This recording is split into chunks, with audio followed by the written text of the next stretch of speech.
hapon. Time check. Mag-alas 2 na. So, nandito ako sa likod bahay namin. Mangunguha ulit tayo ng mulberry. Ayan, may hinog na oh. Kailangan ko rin ito ngayon. Panggamot. Kaya kukuha rin tayo ng ito, meron din dito. Kukuha rin ako ng dahon. Ay gagawin ako panggamot. Medyo mataas ang ating blood sugar. Kailangan natin ng mulberry. Kasi naalaman ko na nakakababa din to ng blood sugar. So yan, may mga hinog na. Kukunin natin yan. Ay, nalaglag po yung isa na sana yun. Kukunin natin yung mga bungang hinog na.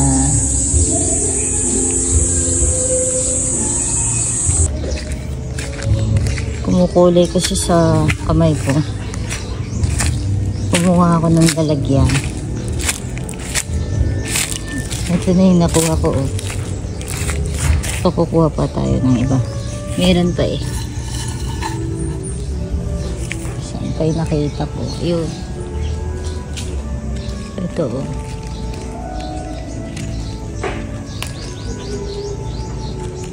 Mga kulay itim na. Pwede na yan. Ayan ah. Baka meron pa. Wala pa. Pula pa yung iba. Hanap tayo dito sa kabila. Baka meron pa dito. Yun, ito. Meron dito. Parang maliliit naman yung mga bunga nitong isa naming mulberry. Ito. Ang taas yung isa. Kaya nalagay ko muna natin.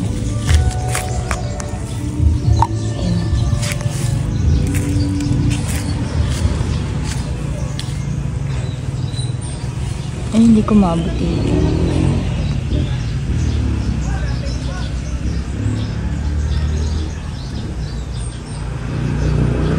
Magkabot yung isa.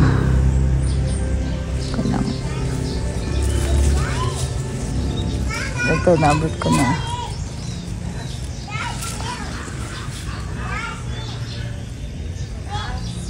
Yun. Hinog na.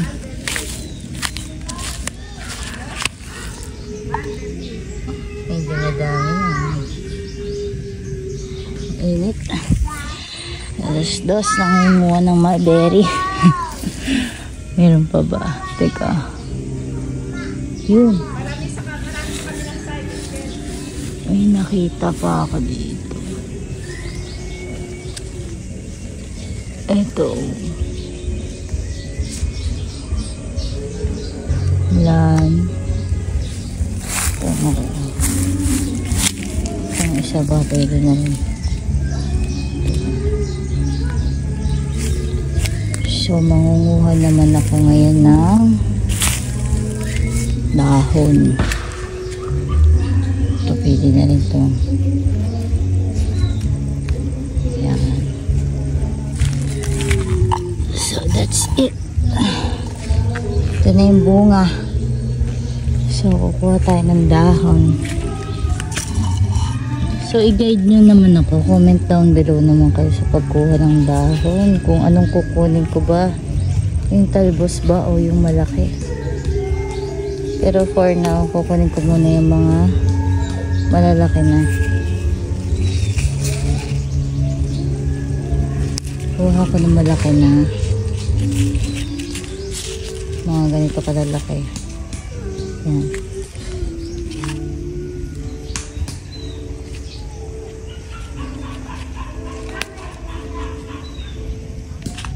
Ayan. Kuha tayo malalaki.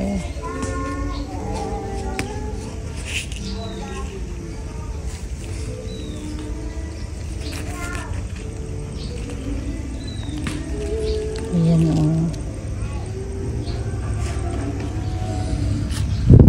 So, hindi naman natin kakalbuhin yung puno. Kunti lang. Panggagamot lang natin. Dito.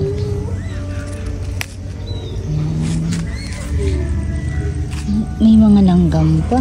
Ibig sabihin, matamis. Dito tayo kumuha. Malala ka na dito. Tandaan na to. Ayan. Ay, meron pa pala dito. May tatago. Ayan. Huli natin itong dahon na to.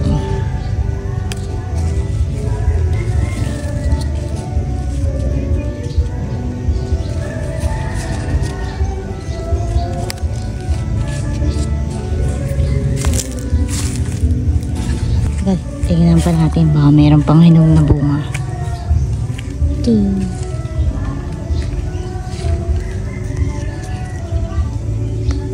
Ito pwede na rin ito. Meron pa pala dito, oh. Ayan, oh.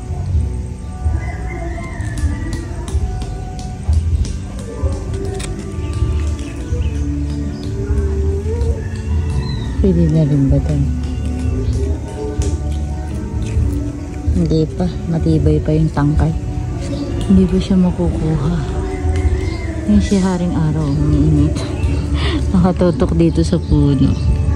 Yun, meron pa. Ay, nakita pa ako dito. Ito, oh, sa tago. Yan, oh. Ayan, nagtatago siya.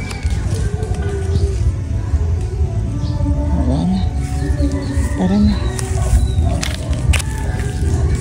Uwi na tayo. Ito pala, oh. Ang dami, oh. Ano pa ko nang hanap yung pala. Ang dami pala dito sa tapat ko. Oh.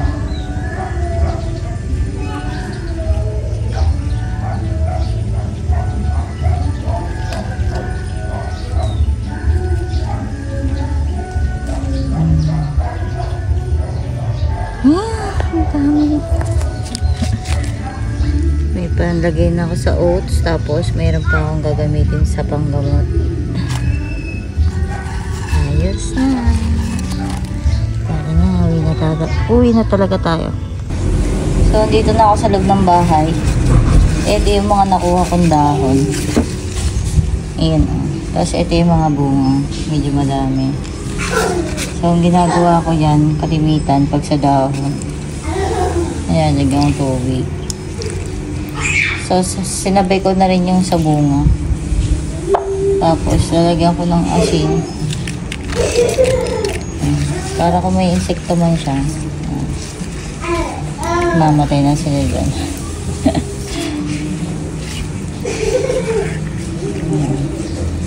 Madinis siya. Bababad muna natin konti. Saka ko hugasan. Ayan. Babad ko muna konti. So, ayan. Nababad ko na sa tubig na may asin. So, yung mga dahon, lagay ko na dito sa serola.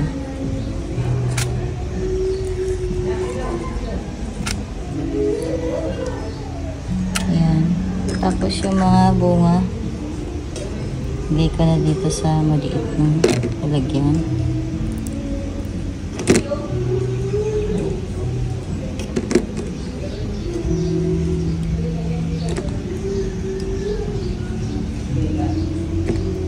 Yan o, dumi ng tubig. Naalis na yung mga dumi. So ito, i-ref ko muna. Takpan muna natin. I-ref natin yan. So, ito na yung dahon. Lalagyan ko na ng tubig.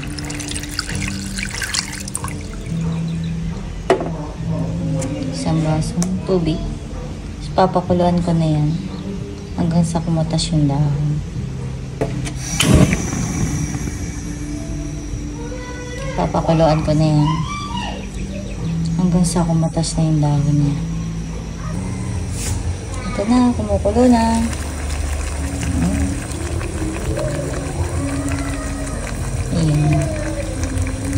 Kakatas na siya dun sa sabaw.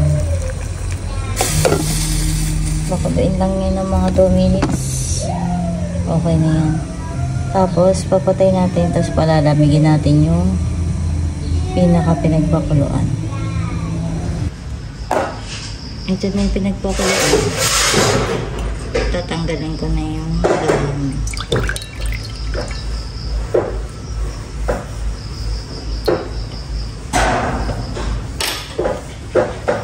Salin na natin sa blender.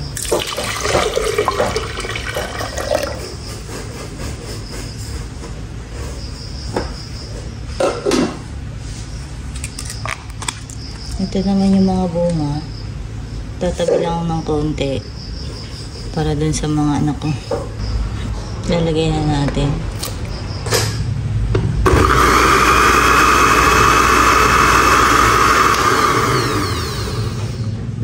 Tingnan natin.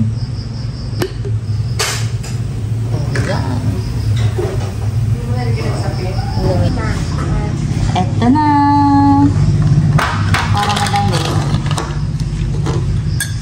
Lagyan natin ang yelo.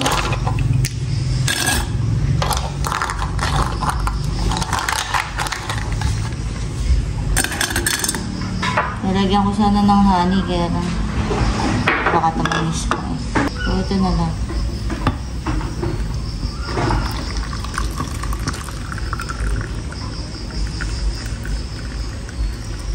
Ay, ang sarap. May konti pa natira, pwede pa bukas. Tikman ko na. Maliw, inom ka ba nito? Tikman ko na.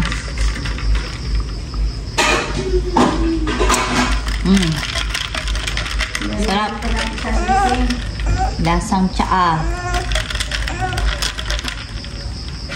Enjoy. Kuka na dyan. Kain tayo. Eggnog.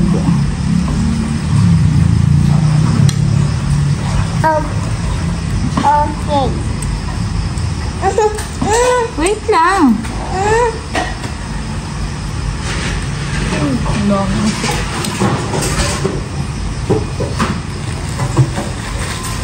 Hands in the air. Egg sandwich.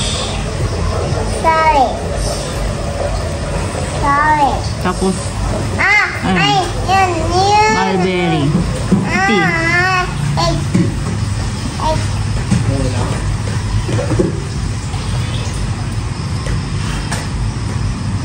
Enjoy.